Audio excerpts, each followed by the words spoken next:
Gentlemen's గేమ్గా మొదలైన క్రికెట్లో 1970 సంవత్సరం ప్రాంతాల్లో స్లెడ్జింగ్ అనేది ఎంటర్ అయింది. స్లెడ్జింగ్ అంటే ఎదుటి టీంలోని ప్లేయర్స్ని అవమానించడం, తిట్టడం, అలా చేయడం ద్వారా వాళ్ళ కాన్సన్ట్రేషన్ దెబ్బతీసి వాళ్ళు సరిగ్గా ఆడకుండా చేయడం.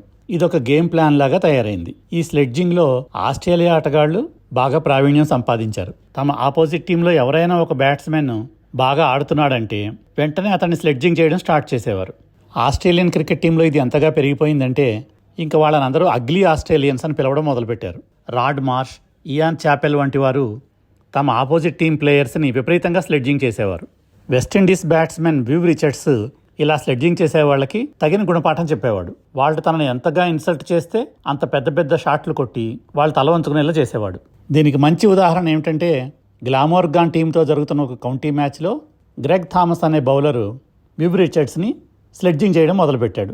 నేను వేసిన ఏ బాల్ నువ్వు సరిగ్గా ఆడలేకపోతున్నావే, నీకు బాల్ అంటే తెలిసినా ఎర్రగా ఉంటుంది, గుండ్రంగా ఉంటుంది, దాదాపు 5 ఔన్సులు బరువు ఉంటుంది, నీకు తెలియదేమో అని చెప్తున్నాను అన్నాడు.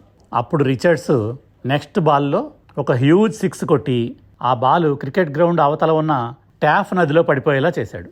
అప్పుడు వివ్ రిచర్డ్స్ బౌలర్ అయిన గ్రెగ్ థామస్ వైపు తిరిగి, ఓ గ్రెగ్, క్రికెట్ బాల్ ఎలా ఉంటుందో నీకు బాగా తెలుసు కదా, అదే ఎర్రగా గుండ్రంగా ఉంటుంది కదా, ఇప్పుడు వెళ్ళి వెతికి తెచ్చుకోదాన్ని అన్నాడు. దాంతో గ్రెగ్ థామస్ ఇంకా మారు మాట్లాడలేదు. తనని స్లెడ్జింగ్ చేసిన బౌలర్లు అందరి పట్ల వివ్ రిచర్డ్స్ ఇలాగే ప్రవర్తించేవాడు. వాళ్ళు స్లెడ్జింగ్ చేసే కొద్దీ అతను మరింత మంచి షాట్లు కొట్టేవాడు. దాంతో మిగిలిన క్రికెట్ టీమ్స్ వాళ్ళందరూ వివ్ రిచర్డ్స్ని స్లెడ్జింగ్ చేయాలంటేనే భయపడిపోయేవారు. అతన్ని ఏమీ అనేవారు కాదు. అది వివ్ రిచర్డ్స్ గొప్పతనం.